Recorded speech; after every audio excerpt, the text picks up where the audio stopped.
우리 지난 시간에 이제 하나님을 안다는 것이 어떤 의미인지 이런 부분들에 대해서 살펴봤는데, 오늘 잠깐 지난 시간 했던 걸 정리하고 뒷부분 같이 더 나누도록 하겠습니다.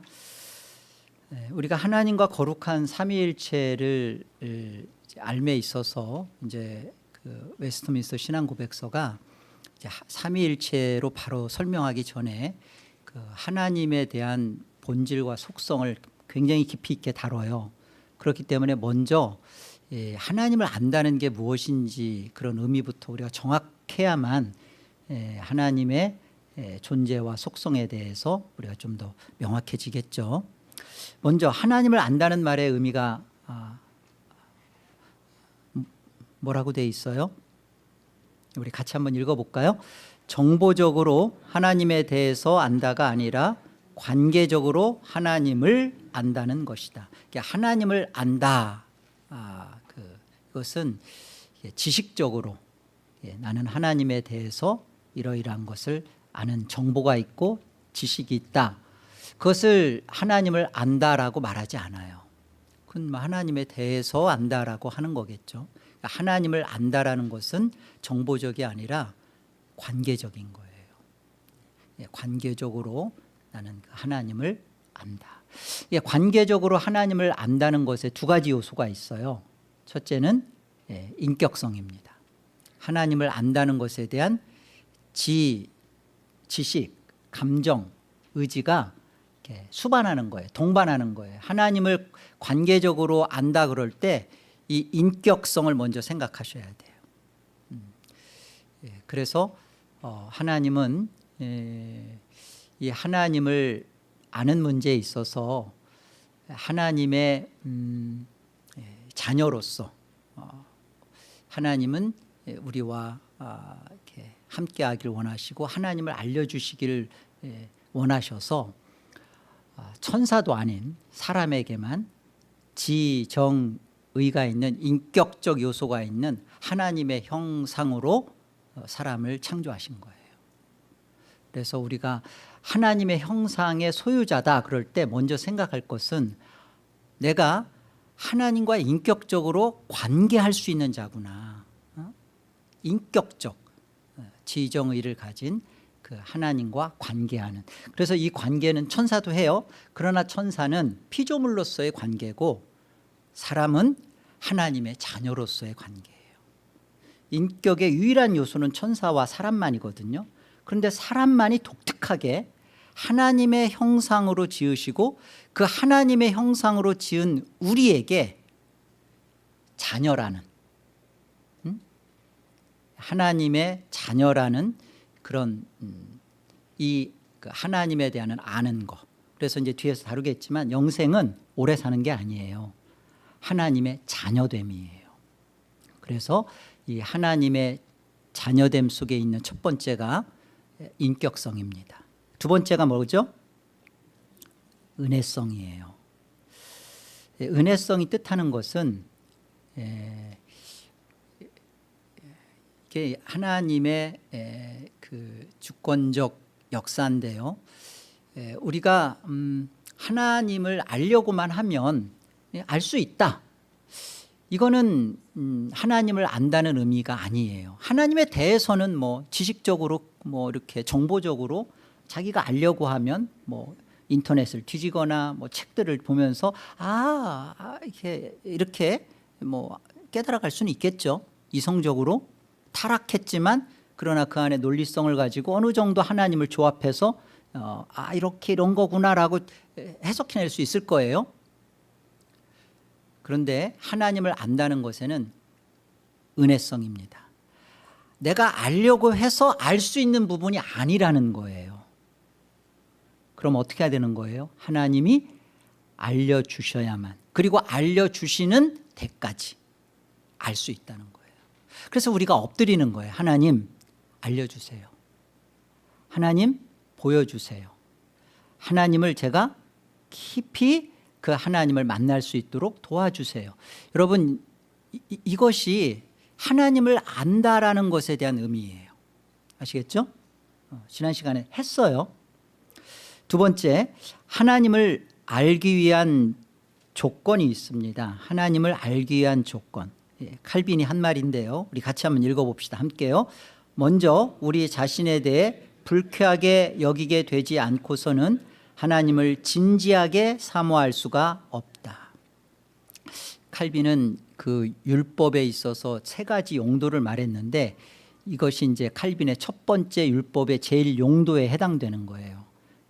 하나님의 율법은, 말씀은 우리의 죄와 비참함을 보게 한다.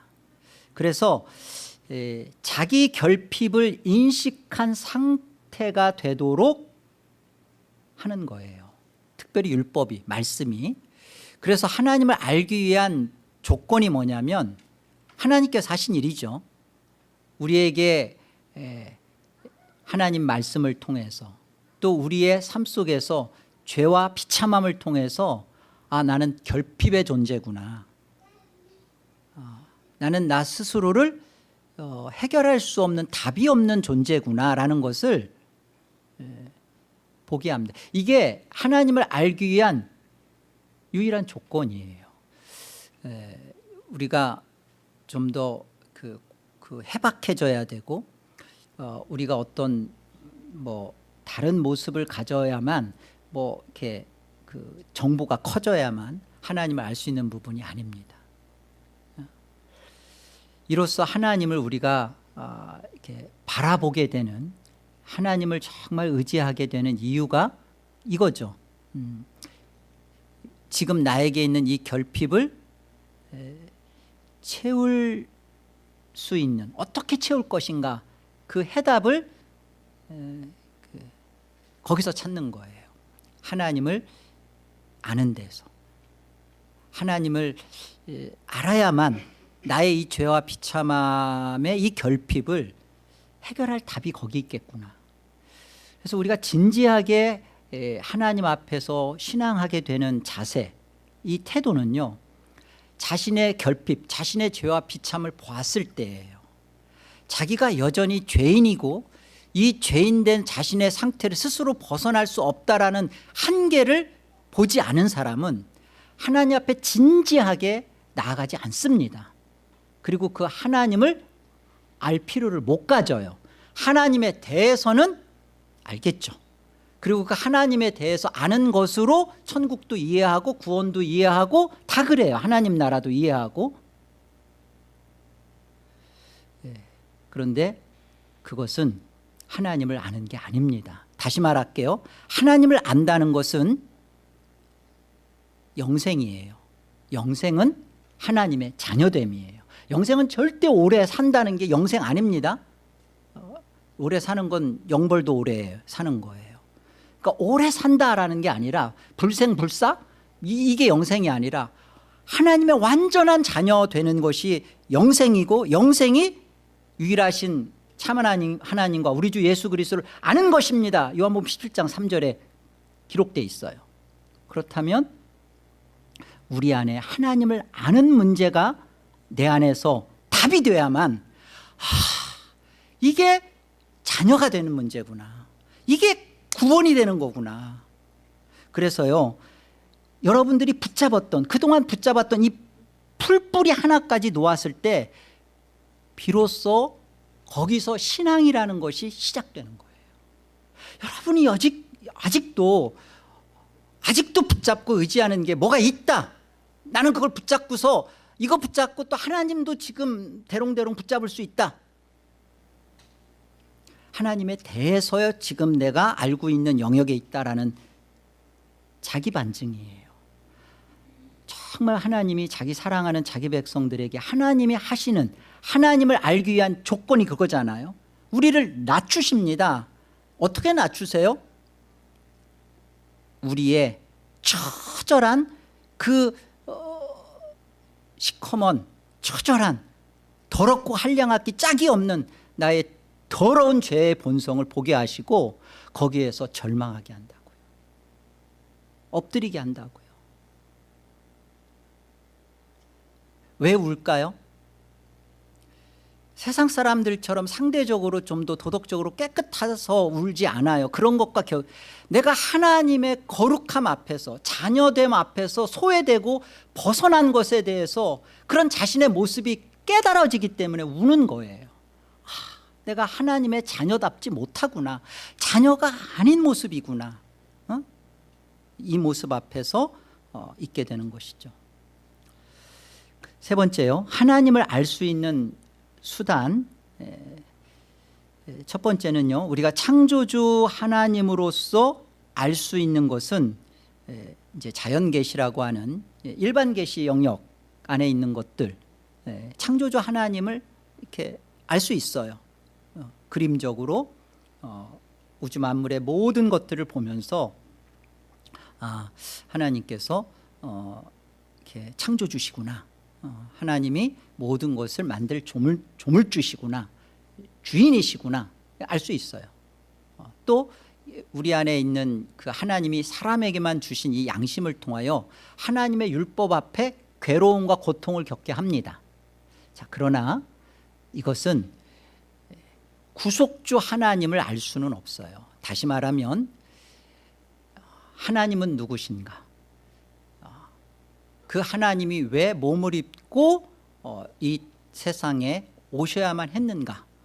그의 성육신의 의미는 무엇이고 그가 왜 율법대로 사셔야만 했는가? 그가 십자가에 죽어야만 하는 이유는 뭔가?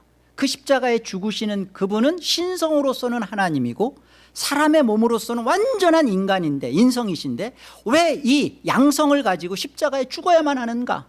그의 십자가의 죽음과 그의 다시 사심과 그가 부활 승천하여 승귀하셔서 하늘 보좌 우편에 앉아 계신 것이 도대체 나의 구원과 무슨 상관이 있는가? 성경밖에 없어요. 성경 외에는 어디도 그것을 알려주지 않아요. 그러나 이 모든 것을 아는 것이, 정확하게 깨닫고 믿음으로 하나님이 이루신 예수 그리스도와 그리스도가 보내주신 성령 하나님으로 말미암아 이것이 내 안에 영접될 때 그게 구원이라고요. 그게 영생이라고요. 이런 것들이 되지 않았는데 교회 다니고 예수를 믿는다라는 말 한마디 가지고 천국을 갑니다라는 말은 기독교 어디에도 없어요. 성경적이지 않습니다. 이 하나님의 말씀, 특별 계신 말씀이 우리 안에 그렇기 때문에 조명이 있어야 돼요. 말씀, 하나님 말씀 가지고 있다고, 성경책 가지고 있다고 그거 들고 교회 왔다 갔다 한다고 되는 문제가 아니라, 내가 창세기 1장 1절을 읽는다고 해서 그것을 나는 믿겠다고 해서 되는 문제가 아니라, 여기에 담겨진 하나님이 계시하신, 하나님이 나타내 주신, 하나님이 우리에게 믿도록, 알도록, 깨닫도록 하여 주신 그 자리까지 가서 그 사실을 받아들일 때 성립되는 거예요. 그래서 R.C. 스프롤, 우리 개혁주의 신학자시죠, 이렇게 얘기했어요. 우리 같이 한번 읽어봅시다. 성령은 완고한 의지에 역사하여 하나님의 말씀에 대한 본성적인 반감을 극복하게 한다. 또한 성령은 우리의 마음을 녹여 이미 존재하는 객관적인 진리에 기꺼이 항복하게 한다. 그래서 하나님의 말씀에 대하여 조명, 이 일루미네이션이 있지 아니하면 하나님 말씀인 성경을 갖고 있다는 것이 무의미합니다. 그래서 성령의 조명하심이 있어야만 특별 계신 성경이 구속주 하나님을 알게 하시고 그리고 그 하나님을 우리 안에 영접하게 해준다고요. 우리의 완고한 의지에 역사하여서 우리 속에 있는 이 타락한 본성 속에 있는 하나님의 말씀에 대하여 그냥 싫어, 좋아도 싫어, 반감해요, 거부해요. 이게 예수 그리스도로 거듭난 자가 되기 전에 우리의 실상이거든요. 싫어요. 하나님 말씀이 나에게 그거 하지 않았는데 그냥 싫어, 거부하고 반감하고 대적하고. 그런데 성령이 이 부분에 조명해 주셔야 된다고요. 간섭해 주셔야 된다고, 역사해 주셔야 된다고요. 우리의 이 거칠고 그냥 뾰족뾰족하게 서 있는 제 머리처럼 여기에 그 성령께서 역사하셔야 된다고요. 그래서 성령은 우리의 마음을 쫙 녹여서 이미 존재하는 주관적 진리가 아니라 객관적 진리, 성경에서 말하는 하나님과 예수님과 성령님과 그리고 그 성경 통해서 나타내 주신 이 객관적 진리 앞에 우리를 어떻게 시켜요? 기꺼이, 자발적으로, 전인격적으로 항복하게 하는 거죠. 누가요? 성령? 하나님께서. 여러분, 그래서 우리가 하나님의 말씀 앞에 우리가 어떤 태도, 어떤 자세를 가져야 되나, 어떤 자세를 취해야 돼요? 어떤 마음, 어떤 태도? 제가 신학교에 가서 수업 시간 때마다 계속 그 교수님들이 그 박윤선 박사님이 했던 말이라고 하면서 그분이 이렇게 이론, 이렇게 성경에 대한 그 어떤 말씀 앞에 어떻게 말씀 앞에 서야 되나. 그래서 계시 의존 사색이라는 말을 수업 시간 때마다 강조하더라고요. 계시 의존 사색. 처음에는 저게 뭔 말인가. 근데 계속 이렇게 묵상하고 또 공부를 이렇게 수업을 따라가면서 그 말이구나. 하나님이 열어주십니다. 계시. 그 하나님이 열어주시고 그 열어주심에 따라 거기에 의지하여서 생각하는 거예요. 내 나름대로의 깊은 묵상, 내 나름대로의 그 데이터를 가지고 내 나름대로의 자신의 그 철학적 그리고 자신의 그 학문적 소양을 가지고 성경을 분석하고 따지고 요리재고 저리재고 그러는 게 아니라 하나님 말씀 앞에 나는 타락한 자입니다. 나는 근본적으로 거듭났어도 내 안에서 여전히 하나님의 말씀에 대하여 내 나름대로 이해하려고 하는 거짓된 부패한 이성이, 요염이, 썩음이 여전히 있습니다. 그래서 일단은 이그러졌어요. 하나님 말씀을 말씀대로 볼 수가 없어요. 우리 시력이 안 맞다고요. 그래서 성령이 조명하시는 성령의 안경을 끼고 볼 수 있도록 나는 눈이 나쁜 자입니다. 나는 성경을 제대로 볼 수가 없는 자입니다. 하나님 말씀에 의존하여 은혜를 구하여 그 말씀을 묵상하고 받고자. 그러니까 하나님의 말씀 앞에 섰을 때 우리의 똑똑함과 우리의 논리를 가지고서 그 앞에 서는 사람은 정말 바보예요. 하나님이 우리에 대한 하나님의 일하심은 인간의 이성 속에서 볼 때는 정말 이해가 안 됩니다. 하나님은 정말 죄송한 표현이에요. 하나님은 바보 같으신 분이에요. 정말 우리에 대하여 말도 안 되는 하나님이 피조물의 자리에 오시고 사람이 되시고 그가 죽으시고 왜 이렇게 하시나, 이건 도저히 알 수가 없어요. 그리고 그가 왜 죽어요? 죽으면 끝인데 또 그가 몸이 죽은 그가 다시 살아나신다고요? 정말 알 수 없어요. 그런데 계시에 의존하여 성령의 조명을 받으면 이것이 나를 위한 것이구나, 이것이 이렇게 돼야만 맞는 거구나, 그리고 이 사실 앞에 이것이 웬 은혜요, 웬 사랑이요 고백하게 돼요. 그리고 이 사실 앞에 울게 돼요. 우리의 똑똑함으로 성경을 해석할 수 없습니다. 계시 의존 사색. 신학 수업을 받는 신학생도들한테도 여러분들의 어떠함이 아니라 기도하고 말씀 앞에 쓰라고, 그래서 내려놓고 성령이 우리 안에 역사하시는 것을 받도록. 말씀 앞에서 우리의 자세가 어때야 된다고요? 다 같이 계시 의존 사색. 물어볼 겁니다. 리나 성도님, 뭐라고요? 계시 의존 사색.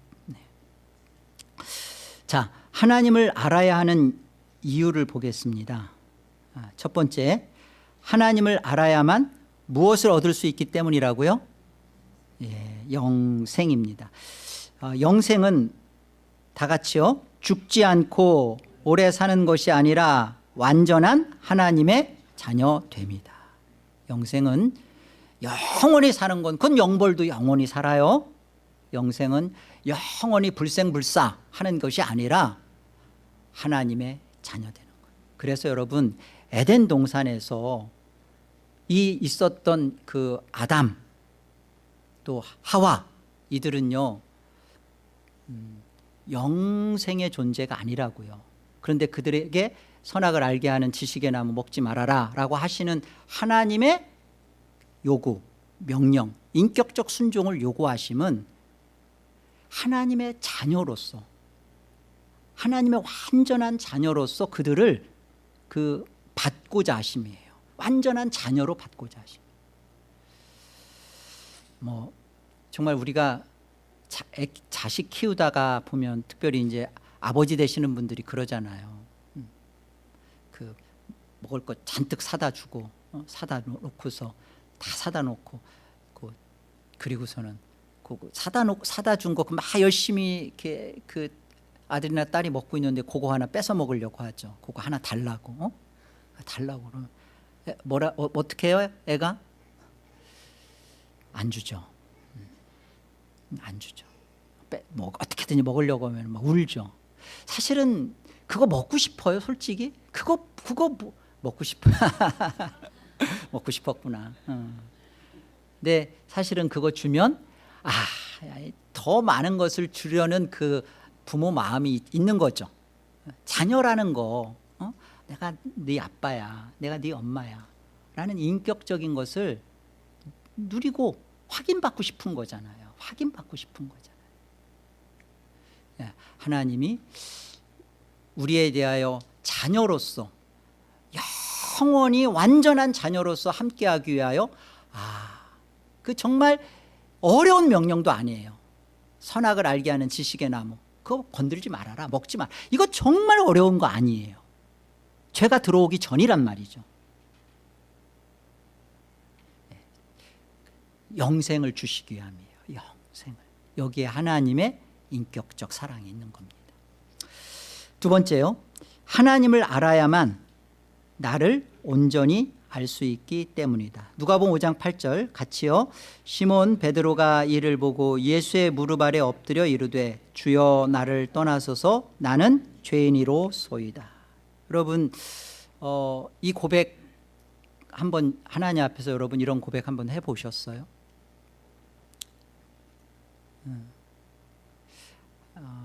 하나님, 주님, 저는 주님 앞에 정말 서보니까 너무나 두렵습니다. 초월자이시며 그리고 우주 만물의 주인이시며 그리고 나의 생각과 상상을 뛰어넘으시며 모든 만물을 주관하시고 역사를 다루시는 그 절대 주권자이신 하나님 앞에 여러분 서서 내 자신을 한번 본 적이 있냐고요. 그 앞에서 내가 얼마나 교만했고 이기적이었고 잘난 체했고 거기서 얼마나 내가 내 스스로를 높였고 주님의 말씀에 행했지만 믿음 없이 행했고 믿지 않았고 사실은 주여 나는 죄인입니다. 나는 주 앞에 설 수 없는 자입니다. 주 앞에 설면 저는 타 죽습니다. 나를 떠나주세요. 저는 주님과 같이 있을 수 없습니다. 여러분, 우리가 하나님을 알게 되면 어떤 존재로 자꾸만 가냐면요, 하나님을 알면 죄를 더 많이 짓는 게 아니에요.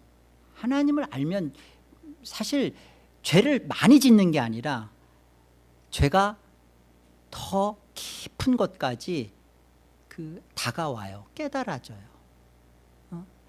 이전에는 별로 아프지 않았어요. 그런데 말 한마디 내가 말 한마디 자녀들한테, 부모한테, 또 성도들 간에 그 말 한마디, 표정 하나 한 것까지도 막 이렇게 괴로워요. 왜 괴롭죠? 하나님을 알게 됨으로 괴로운 거예요. 하나님을 알게 됨으로. 그래서 그 하나님 앞에 섰을 때 내가 알면, 그 하나님을 알게 되면 알수록 사실은 그 익은 벼가 고개를 숙인다는 것처럼 정말 하나님 앞에 고개를 안 드는 거예요. 그 하나님 앞에서 내 자신이 죄인입니다. 주님, 저는 주님 앞에 두렵습니다. 저는 주님과 같이 있기에 너무나 더러운 존재입니다. 여러분 기도하면서 하나님 앞에서 이런 고백 한번 해보셨나요? 나는 죄인입니다. 그냥 내가 생각할 때 내가 이런 죄 짓고 저런 죄 짓고 그랬으니까 나 죄인 맞아, 나 죄인입니다가 아니라 하나님 앞에, 하나님 앞에서 코람데오, 그 하나님 앞에서 나의 실상을, 나의 존재의 진짜 진면목을 거기서 고백해봤냐고요. 여러분 이게 있어야 돼요. 우리가 하나님을 알아가는 유익입니다. 하나님을 알아가면서 나의 정확한 모습, 나의 올바른 모습이 하나님 앞에서 적나라하게 보여져야 돼요. 그러면 그 괴로운 건가요? 네, 심령이 괴롭고 아픕니다. 그런데 어떻게 되는 줄 아세요? 전폭적으로 배와 그물을 버리면서 내 인생을 주께 맡겨요. 그리고 그 안에서 오는 진정한 안식과 평안을 갖습니다. 내 죄를 토설하면 진짜 내 안에서 괴로움과 갈등이 시작되지만 이 문제가 하늘의 안식으로 찾아온다고요. 신앙생활은, 그래서 성화는요, 성화는 죄를 안 짓는 게 아니라 죄를 깨달아가는 거예요. 죄 안 짓는 게 성화 아닙니다. 다 죄 져요. 우리 죄 안 짓을 것 같은 서장로님도 죄 져요. 자, 세 번째요. 하나님을 알아야만 이 세상을 올바로 볼 수 있는 지식이 생기기 때문입니다. 이 세상의 선과 악, 이 세상이 만들어진 목적과 이 세상에 내가 존재하는 이유, 이 세상의 심판을 다 알게 됩니다. 어떻게 할 때요? 하나님을 알 때. 여러분, 하나님을 알아야만 그 철학자들이 그렇게 찾으려고 헤맸던 그 있잖아요. 나는 누구? 나는 왜 왔고 어디서 왔고 어디로 가? 이 모든 문제의 답이 하나님을 알 때, 이 세상이 왜 있었는가? 나는 이 세상에 왜 들어왔나? 나는 이 세상에서 왜 사나? 나를 이곳에서 살게 하신 하나님의 목적은 뭐였나가 명확하게 나타납니다. 어떨 때? 하나님을 알게 될 때. 왜요? 하나님이 이 세상을 만드셨으니까, 창조주시니까. 피조물의 눈으로 아무리 이게 개미가 코끼리를 한번 보세요. 본다고 봐요. 개미가 코끼리를 보면 보이나요? 보면 어디를 볼까요? 코를 볼까요? 다리를 볼까요? 볼 수 없어요. 알 수가 없어요. 피조물이 내가 이 세상에서 무엇을 해야 되나, 왜 태어났나, 피조물의 시각과 눈에서는 안 보여요. 창조주가 하나님 안에서 하나님을 우리에게 알려주셨을 때 나도 알게 되고, 그리고 이 세상의 존재와 가치와 목적과, 그리고 이 세상이 왜 반드시 불타나, 이 세상이 왜 완전히 파멸하나, 모든 것을 알게 된다고요. 이 세상이 그렇기 때문에 왜 있는지가 분명해요. 이 세상의 모든 것들이 왜 있고 왜 주어지는가. 그래서 여러분 그 다음 같이 읽어봅시다. 기독교 신앙 시작. 기독교 신앙은 소유적 신앙이 아니라 존재적 신앙. 여러분 이 말 꼭 기억하십시오. 우리는 기복주의 신앙, 번영 신학 이런 부분에 대해서 잘못됐다라고 다들 생각은 해요. 구약은 복을 설명할 때 오실 예수 그리스도를 예표로 하고 있기 때문에, 구약은 예표예요. 다 바라보고 있어요. 그렇기 때문에 복을 설명할 때 구약에서는 재물이 많은 거, 또 화살의 전통에 그 자녀들이 많은 거, 이렇게 소유가 많은 거, 이런 것들을 통하여 복으로 설명해요. 예표니까. 그러나 그 모든 것이 신약에 오면, 우리가 산상설교에서 산상복음에서 알 수 있듯이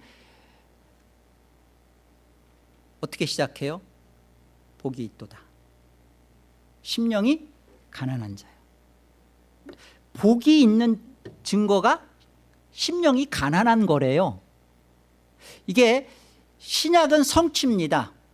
예수 그리스도께서 오셔서 성취한 복은 재물이 많고, 그 다음에 뭐예요? 자녀가 많고 잘 되고, 이게 복이 아닌 거예요. 건강하면, 여러분 건강하면 그러면 복인가? 여러분 사도 바울이 고린도후서 12장에 3번을 간구했다는 말은 3번만 기도했다는 게 아니라 될 때까지 하나님 앞에 끈질기게 애걸복걸했다는 거예요. 그런데 하나님이 뭐라고 말씀하세요? 내 은혜가, 주님의 은혜가 너에게 충분하다, 족하다. 너의 이런 약함을 갖고 있는 것은 주님의 능력이 너에게 머물게 하려 합니다. 곧 약할 때 강함이라. 그러니까 나는 이제부터 내 약함을 자랑한다, 그러죠. 우리가 조심해야 될 게 있어요. 구약적 예표를 가지고 자꾸만 복을, 하나님을 믿으면 건강하고 재물도 이렇게 많고, 집도 그냥 큰 집 주고, 그게 신앙이 좋고 하나님이 복 주신, 하나님이 그렇게 복 주실 수도 있어요. 그런데 보세요. 하나님을 사랑하고 눈물을 흘리며 신앙을 열심히 하나님 앞에 진지하게 심령이 가난한 자로, 복받은 자로 신앙을 하는데 집도 없고 절도 없고, 차도 그렇고, 그리고 애들도 속썩이고, 그런데 하나님 앞에 그가 심령이 가난하고 하나님 앞에 늘 나가서 눈물을 흘리며 하나님 보실 때 큰 자로 있는데요. 그런데 그거 보면서 저 사람은 뭐가 문제가 있어. 저가 날 때부터 소경으로 난 것은 그 부모의 죄야, 저 사람의 죄야, 뭐야. 여러분 이러면 돼요, 안 돼요? 아닌 거예요. 왜 구약에 사로잡혀 있습니까? 사도 바울조차도 하나님이 그 약함을 통하여서 하나님의 가장 복된 자로 그러면 지금 돈 있고 물질 있고 건강 있는 건 뭐예요? 그건 복이, 은사예요. 물질은 은사입니다. 그래서 하나님이 내게 주신 물질로 교회를 사랑하고 섬길 때 더 넉넉하게 내놓는 거예요. 섬기는 거예요. 지체들을 돌보고. 왜? 청직이니까. 주께서 나에게 맡긴 거니까. 그걸 가지고 교만 떨 게 아니라, 그걸 가지고 생색낼 게 아니라, 그게 복받은, 나는 복받았어, 그래서 복을 내가 자랑, 그게 아니라 복은 이미 예수 그리스도로 충분합니다. 주 예수보다 귀한 것은 없네. 예수로 받았잖아요. 예수보다 더 큰 복이 있어요? 그 밀리언 복 줄 테니까 예수랑 바꿀래? 예수로 충분하잖아요. 예수 가졌잖아요.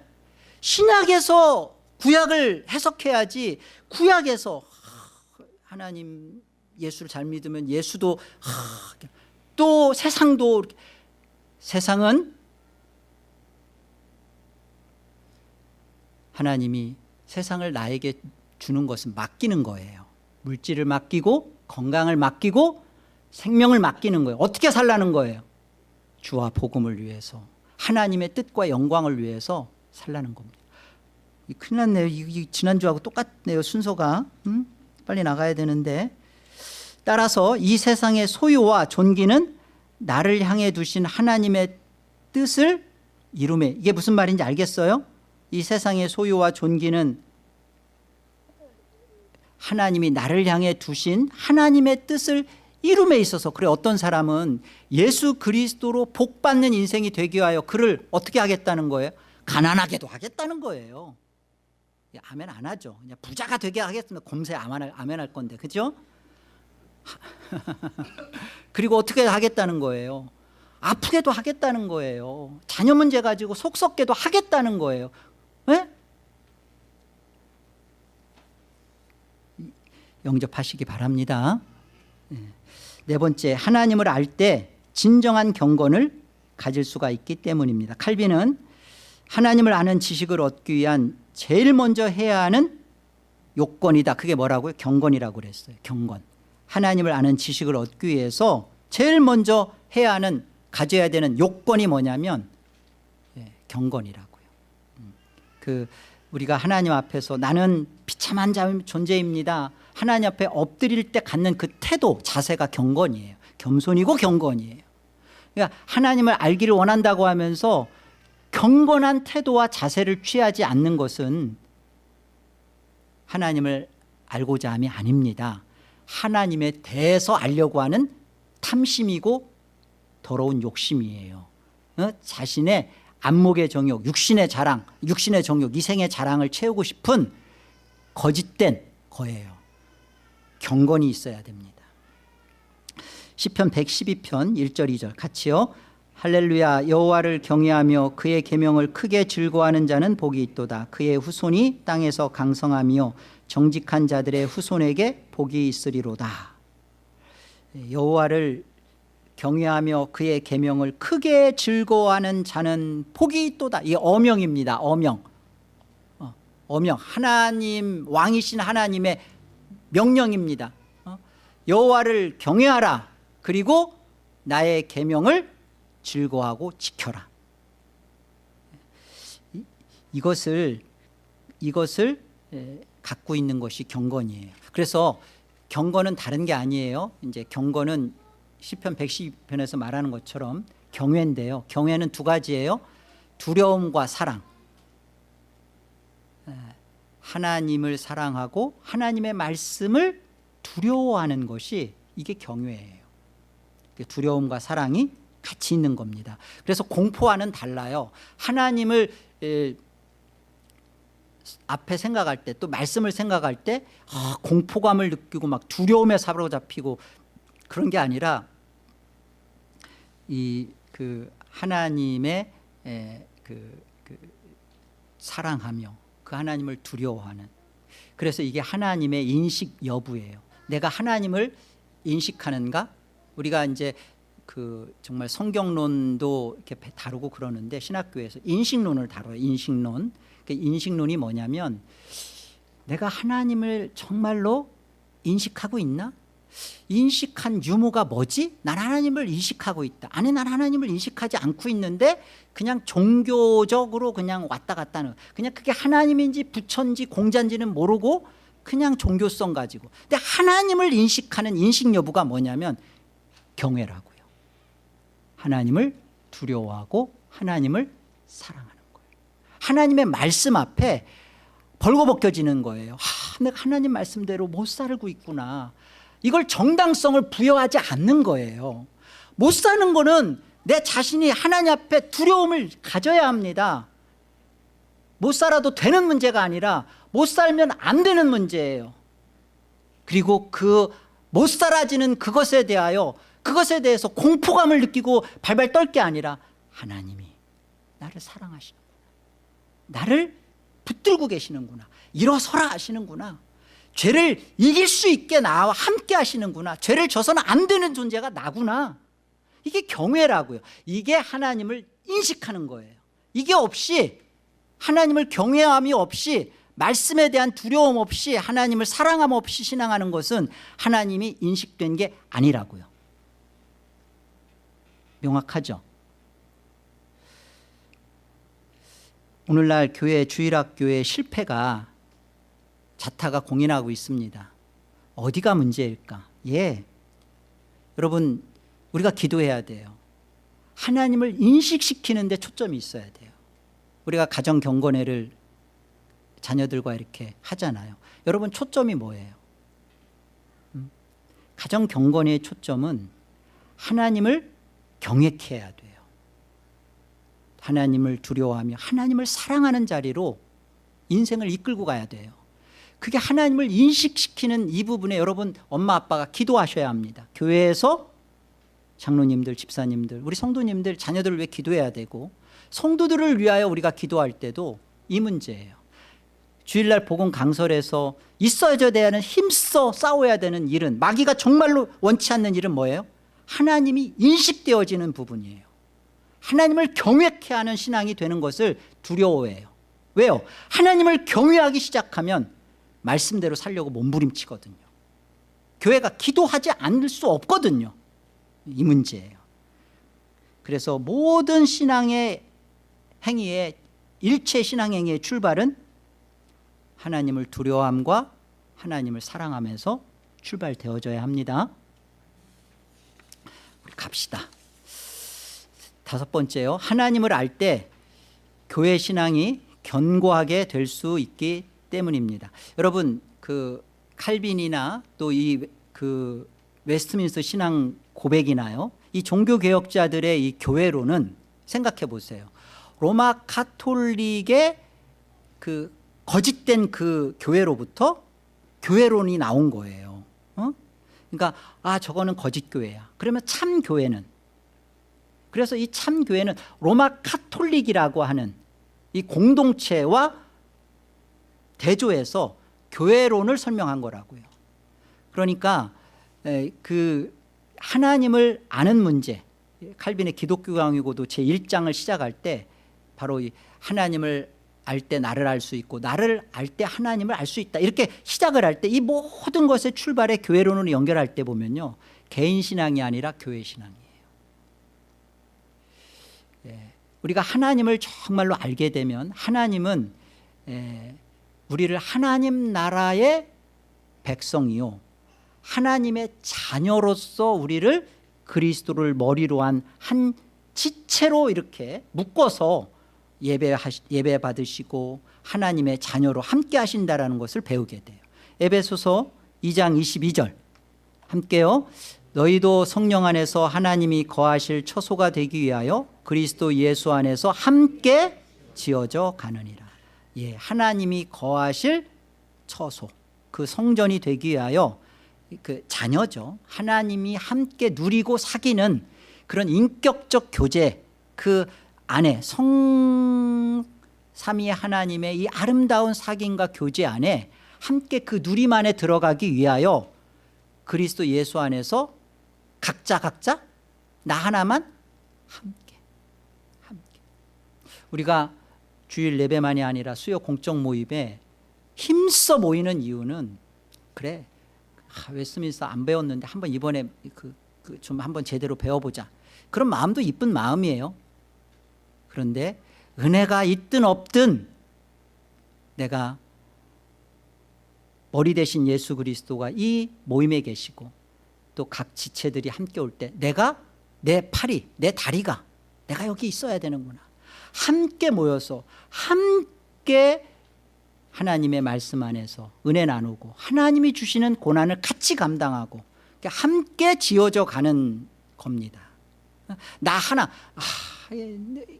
하나의 신앙의 결정이 되는 게 아니에요. 이제는 나가 아니구나. 전체 안에서 나는 묶여 있구나. 빠져나가려고 자꾸 하면 안 돼요. 뭐 주일 예배 한 번만 하면 됐지, 뭐 수요 거기까지 교회가 공적 모임을 정하면, 그래서 함부로 모임을 막 정해서는 안 돼요. 신중하게 교회가 함께하기로, 당회와 전체 교회가 같이 정하면 그 일에 함께하기로 했으니까 함께 하셔야 되는 거예요. 의무입니다. 의무. 그리고 책임이자 특권이에요. 아멘. 하나님을 아는 지식의 결과 1. 하나님을 아는 참된 지식은 하나님에 대한 무한 신뢰와 경외로 이어진다. 좀 빨리 나갈게요. 2. 하나님을 아는 참된 지식은 하나님을 위하여 커다란 힘을 가지게 된다. 하나님을 아는 만큼 신앙한다, 기도한다는 건데요. 여러분, 그 로이드 존스 목사님이 그랬어요. 바른 교리는 두 가지를 말했어요. 바른 교리는 첫 번째, 그 사람을 긴장하게 합니다.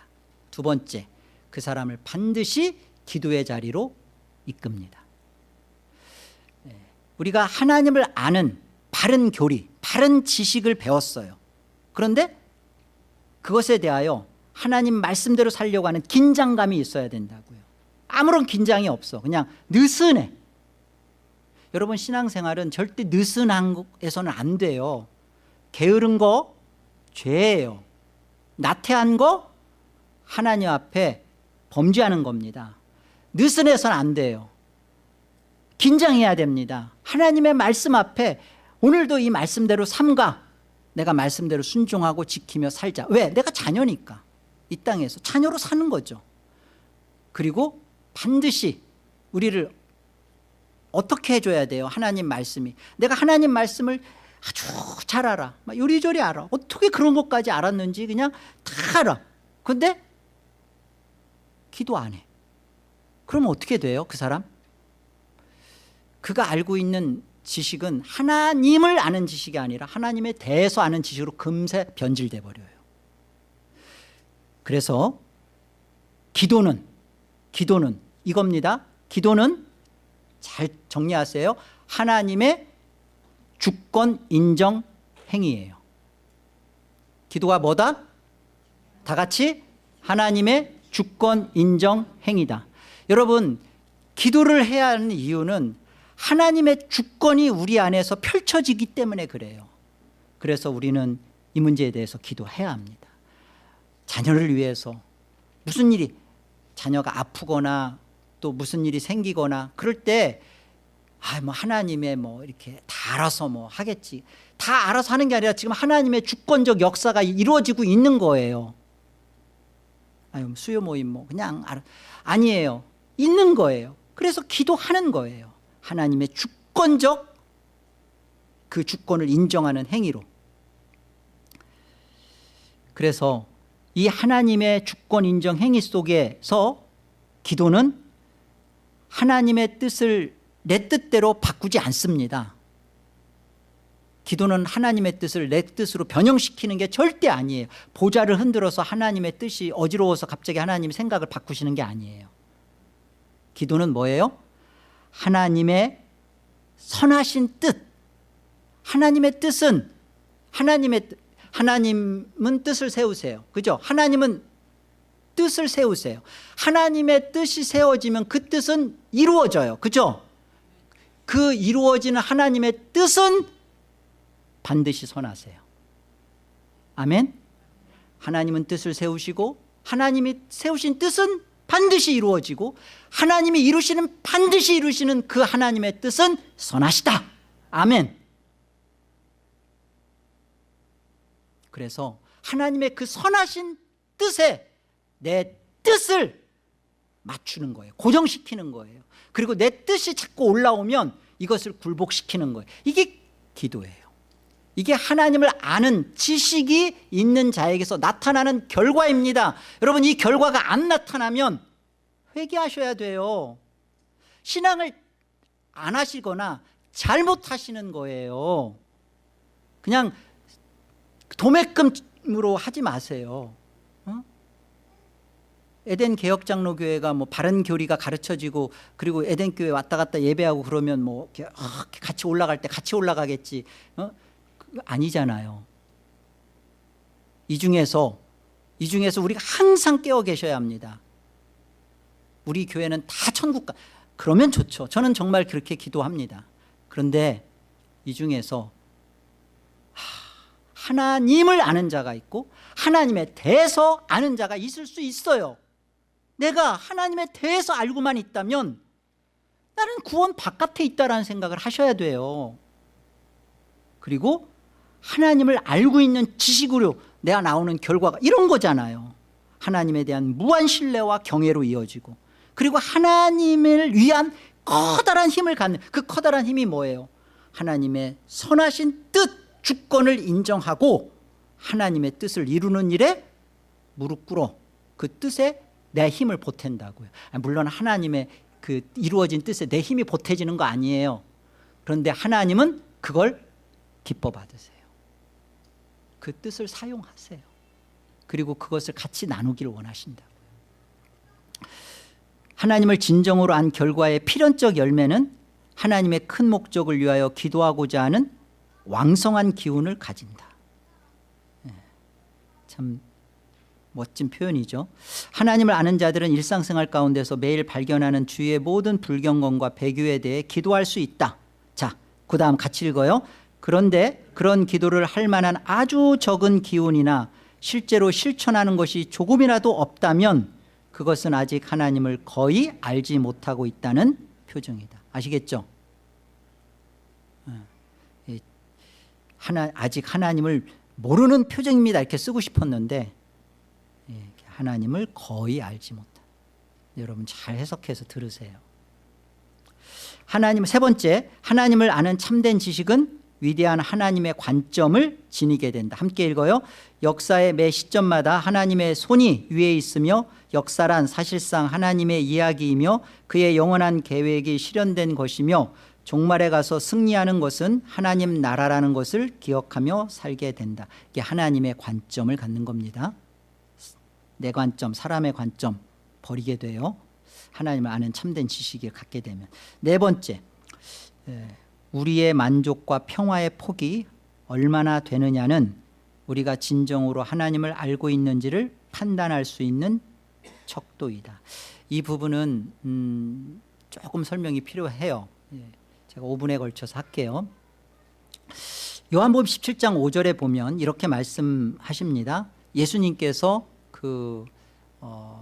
대제사장적 기도라고 십자가에 달리시기 전 했던 기도죠. 아버지여, 창세전에 내가 아버지와 함께 가졌던 영화로서, 그 영광으로서 지금도 아버지와 함께 나를 영화롭게 하옵소서. 지금 예수님이 기도하신 거예요. 여기서 영화롭게라는 뜻이 뭐라고요? 같이요. 아버지의 뜻을 이루는 일을 하게 하옵소서. 이거예요. 영화롭게라는, 영화롭게, 그 아버지와 함께 가졌던 영화로서 영광 가운데 계셨어요. 그 영광은 뭐예요? 그 삼위 하나님의 뜻이 완전하게 이루어지는 그거였어요. 그런데 지금도 아버지와 함께 나를 영화롭게 하옵소서. 지금 뭘 앞두고 계신 거예요? 십자가의 죽으심을 앞두고 있는 거잖아요. 아버지의 뜻, 하나님 아버지의 뜻 뭐예요? 예수 그리스도의 십자가의 죽으심의 구속 실행, 그것을 이루는 일을 하게 하옵소서. 이게 영화롭게요. 영화롭게. 요한복음 17장 13절 다 같이요. 지금 내가 아버지께로 가오니 내가 세상에서 이 말을 하옵는 것은 그들로 내 기쁨을 그들 안에 충만히 가지게 하려 함이니이다. 이 내 기쁨이 뭐예요? 아버지의 뜻을 이루신 주님의 기쁨이에요. 아버지의 뜻을 이루신 주님의 기쁨이에요. 그래서 이 기쁨을 그들 안에, 교회 안에 충만히 가지게.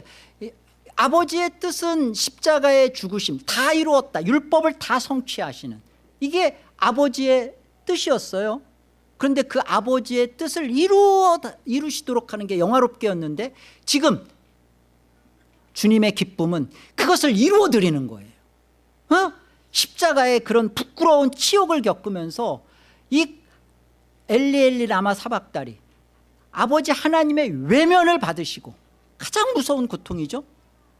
죽음을 또 맛보셔야 돼. 이 모든 것들이 주님의 기쁨이었어요. 뭐가? 아버지의 뜻을, 소원을 이루어 드리는 거. 그래서 우리가 웨스트민스터 소요리 문답 1문, 사람의 제일 되는 목적이 무엇이뇨? 다 같이 시작.